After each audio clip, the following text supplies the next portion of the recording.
បងប្អូនប្រើ Facebook រាល់ថ្ងៃអត់ដឹងថាបងប្អូនបង្កើតលេខទូរស័ព្ទមួយណាទេបងប្អូនណាបាទឥឡូវយើងទៅទិញ SIM ថ្មីអញ្ចឹងយើងចង់ផ្លាស់ប្ដូរលេខចាស់ដាក់លេខថ្មីតើយើងធ្វើរបៀបម៉េចបងប្អូនតោះឥឡូវយើងបើក Facebook អញ្ចឹងទៅបងប្អូនចូលនេះរូប profile រូបមនុស្សហ្នឹងបាទដើម្បីយើងពិនិត្យមើលតើលេខទូរស័ព្ទដែលយើងបង្កើតហ្នឹងលេខរបស់យើងអត់បាទនេះបងប្អូនចុច 3 ហ្នឹងទៅតទៅទៀតបងប្អូនរុញទៅលើបន្តិច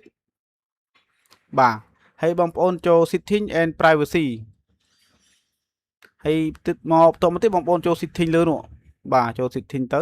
បាទហើយបន្ទាប់មកទៀតបងប្អូនចូលកន្លែង account center ហើយបន្ទាប់មកទៀតបងប្អូនចូល profile ទៅ personal នោះបងប្អូនឃើញទេលេខទូរស័ព្ទនេះបាទមិនមែនជាលេខរបស់យើងទេបងប្អូនណាបាទចង់និយាយថាបើសិនជាបងប្អូនប្រើលេខហ្នឹងតែវាឆេះវាខូចចឹងណាតែឥឡូវយើងចង់ដូរដាក់ SIM ថ្មី SIM យើងទៅទិញតែយើងដូររបៀបម៉េចឥ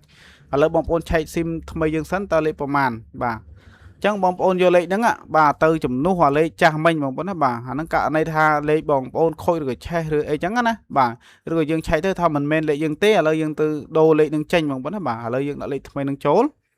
បាទអញ្ចឹងរបៀបដាក់ចូលបងប្អូនកុំភ្លេចបាទចុច follow ចុច save page ដើម្បីទទួលបានគឺលឹះល្អៗទៀតបងប្អូនណាបាទនេះបងប្អូនបាទចុចកន្លែងលេខហ្នឹងទៅបងប្អូនបាទនេះលេខហ្នឹងមិនមែនជាលេខយើងទេណាបាទអញ្ចឹងខ្ញុំសូមបញ្ជាក់បាទលេខហ្នឹងលេខរបស់គេអញ្ចឹងណាឥឡូវយើងយកលេខនេះលេខថ្មីហ្នឹងដាក់ចូលទៅបងប្អូនដាក់ចូលទៅដើម្បី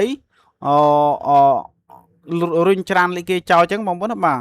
ដើម្បីលុបលេខគេចេញពីគណនីយើងអញ្ចឹងណាបាទបន្តមកទៀតបងប្អូនចូល add number ហ្នឹងទៅហើយបន្តមកទៀតនេះបងប្អូនបាទដាក់វាយលេខថ្មីយើងចូល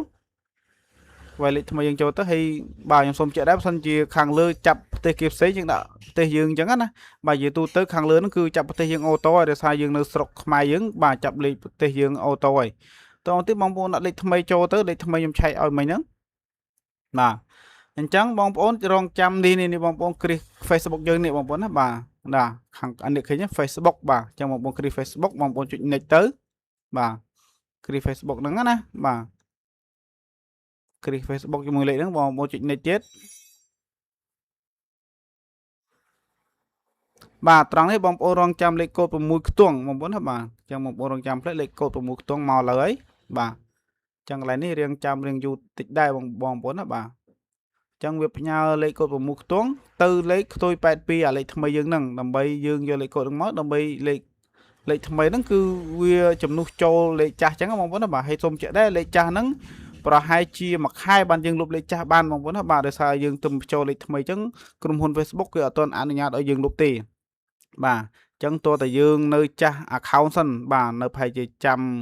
កន្លះខែមួយខែបានឲ្យយកលុបឥឡូវលេខកូដយើងផ្ញើមកបងប្អូនណាបាទអញ្ចឹងបងប្អូនវាយលេខកូដហ្នឹង6ខ្ទង់ចូលកន្លែងកន្លងលេខកូដមិនអញ្ចឹងទៅបងប្អូនណាបាទតែជាស្រ័យផងដោយសារទូរស័ព្ទខ្ញុំវាអស់ថ្មអញ្ចឹងបាទរត់ភ្លឹបបាទអត់បានវាយលេខកូដឲ្យបងប្អូនមើលណាបាទអញ្ចឹងអត់មានអីទេតើបងប្អូនយកលេខកូដហ្នឹងវាយទៅវាចេញមកដូចខ្ញុំឯងបងប្អូនណាបាទអញ្ចឹងបងប្អូនចុច close ទៅនេះឃើញទេលេខទូរស័ព្ទយើងបញ្ចូលមិនខ្ទុយ82ចូល plug បងប្អូនឃើញទេបាទអញ្ចឹងឥឡូវខ្ញុំទៅបញ្ជាក់ឲ្យបងប្អូនមើលមកទៀតតើលេខខ្ញុំបញ្ចូលហ្នឹងគឺបានជោគជ័យនៅបាទឥឡូវខ្ញុំបើក Facebook ចេះបាទតទៅមកទៀតខ្ញុំចូលដូចអាមុនមិញបងប្អូនណាបាទចុចនេះបាទរូប profile រូបមនុស្សយើងនៅលើ Facebook ហ្នឹងបាទចុចទៅបាទតទៅមកទៀតបងប្អូននេះ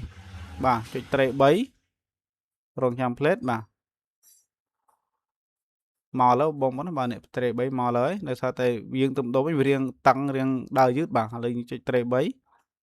ហើយបងប្អូនអូសទៅលើបន្តិចនេះបងប្អូនចូល setting and privacy ហ្នឹងហើយបងប្អូនចូល setting នេះមួយទៀតបាទត្រង់នេះបងប្អូនចូល account center អញ្ចឹងខ្ញុំចូល2ដងបងប្អូនណាបាទបងប្អូនចាំកន្លែងហ្នឹងបងប្អូនចូល profile ហ្នឹងទៅបាទនេះបងប្អូនឃើញលេខទូរស័ព្ទយើងបានដូរជោគជ័យហើយហើយសូមបញ្ជាក់លេខចាស់ហ្នឹងប្រហែលជាកន្លះខែទៅមួយខែបានក្រុមហ៊ុន Facebook ឲ្យយើងលុបបានបងប្អូនណាបាទអញ្ចឹងយើងចូលថ្មីនេះក្រុមហ៊ុនគេអត់ទាន់ឲ្យលុបទេណាបាទអញ្ចឹងវីដេអូខ្ញុំក៏ដល់វាបញ្ចប់ដែរបងប្អូនក៏ថាមានសារៈប្រយោជន៍សំខាន់ចុច follow page save page ដើម្បីទទួលបានគន្លឹះល្អៗពេលក្រោយទៀតបងប្អូនណាបាទសូមអរគុណសូមជម្រាបលាបាទ